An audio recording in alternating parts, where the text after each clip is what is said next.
this one here is not really for y'all viewers at the N.E.W Flies Network. This is for my cousin James' wife. James is recuperating from a stroke and he's probably going to get bored. So I'm going to teach him how to tie flies. And Joe, you can get a vise like this down at Walmart, usually around 20 bucks, and that's about all you need. It'll handle all the flies James can be able to use. And you can get them some kind of little pair of scissors. That's about all you need. You'll see the videos for the rest. And get a little, can't get these here like this because they're so cheap, they don't sell them, but you get threads and all that. I'll see about getting you some more information, a little threader. Anyway, in this one here, you're gonna watch how people, while y'all watching this, you're gonna see how bonefish is easy to tie, because I'm also gonna answer some questions from emails I got. People who are afraid that they can't tie flies, it won't look exactly good. And I've seen a lot of people in clubs, and I've seen a lot of fly tying kits and garage sales, because they're so full of that hype that flies got to look like this, and it doesn't. Number one top secret I learned years ago from old Nuclee-r there. The main important thing in commercial fly tying has nothing to do with tying a fly to catch fish. It's all, and the shop owner's gonna hate me, it's all made to catch the fisher, the fly fisher. Fish do not see the way we do, plain and simply. If anyone's ever seen a big hook with a very small fly tied on it, that's called a low water hook, usually for salmon and steelhead, Atlantic salmon. Anyway, look it up on Google it up, you'll see low water hook, low water fly. They do not see it. They do not see as we see. Now you see me throw flies away in these videos because I have to tie flies that will catch the fly fisher. Now it doesn't mean that I won't fish with them. I'll show you an example right here. Two of them. Yeah, I'm going to get two of the same color. This one I overcooked just a little bit. I really couldn't sell that on my website. I'll sell it on eBay as slightly overcooked. I would fish with this. It will catch fish.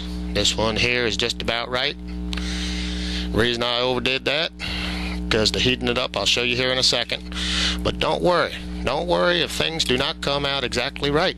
They won't see it. Don't throw it away. Take it out. Fish with it. The main thing with any fly is believing it will catch fish. No matter what pattern you have, whether you tie with my materials or whether you tie with someone else's. It's confidence. It's like being on guard all the time, waiting for feel that strike, see that strike indicator, or whatever. You have to have the confidence, and it doesn't matter. Sure, you don't want them to fall apart, and you want to try to get them to look for commercial sales, one after the other, and that's time consuming. That's why they send that overseas. The less expensive labor. Not only with that, but then you get into all your workman's comp. Anyway, don't be afraid of this material. Don't be afraid of any material. And don't think you got to start with the highest price vise. You need all kind of fancy stuff, because you don't. And if you think you're going to tie flies to save money, about the only system I've seen, and I ain't saying that just because of this, I make this material, but it's this new fly tying material.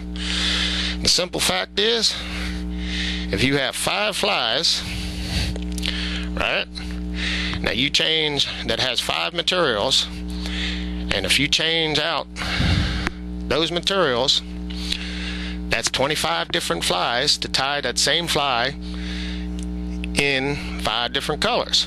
You change out a couple materials, it's like a matrix, just like a mathematical matrix, and you have to have all those materials. Anyway, this is getting back to answer those questions. You don't really need it. Now on this bonefish, I'll get back to y'all that happen to be eavesdropping. See how this is not going to go down as far. I'll get my heat gun up, just like it's supposed to be, just a little more than what I wanted before. This one here, I'll take it just a little higher. I'm using purple. That other one was a peacock, which turns a bronze. The purple actually happens to turn. Take it off camera so it don't bend. Now as you'll see, the peacock, I got that one a little warm. Talking too much. Anyway, the peacock actually turns, the purple actually turns more of a peacock. But that one still ain't going to be too bad if you're tying for yourself. Once you get the eyes on there, you're going to have the iridescence. Now someone else wanted to know how come I don't put on holographic eyes. Number one, don't know if I mentioned this, but I want to dull it down. I actually think that the materials have a little bit too much shine to it to put on holographic. They won't show up. Eyes are a target. So if I was using some natural materials, yeah, I'd want that. Now you can even see, even though that's turned a little bronze, it still is getting an iridescent shine to it. Now, not only this material, but whatever material you use, don't be afraid if it doesn't come out exactly right. Because I'll tell you, I am quite a perfectionist, and this little fly right here, to me, I can see quite a few things wrong with it, but I guarantee if that was sitting in someone's fly bin, the fisherman is going to see the flash, they're going to see the hackle.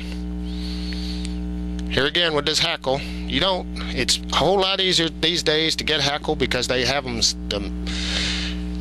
sized down to a whole bunch of right size that you need for the hook. You can go in the store, fly shop, and buy that. You don't have to buy a whole thing like that and hardly use anything. But anyway, if you tie some flies like this and it don't look right, fish them. The fish are not going to know. No one's going to know. Don't get discouraged. Don't believe all that hype. Ever since bird's eye, and I can tell you all this because most people will not tie their flies. Ever since bird's eye invented the frozen dinner, Americans want things done for themselves. There's only a few people going to tie flies. That's how I can get away with it. So basically, anyway, Joe, you don't have to spend a whole lot of things. You get any questions, email me. And if you got I'll hook you up with the places you got down around you, let you know what you need to get. And same with anyone else. You don't need a whole lot of things to tie these flies or anything else. Old Luke, when he was teaching me how he did it, he never used scissors to tie thread. He broke them. It's totally against fly tying etiquette. He had the right sized thread, and I got to go. And I hope, Joe, that James enjoys it and has something to do and doesn't go bonkers. Bye.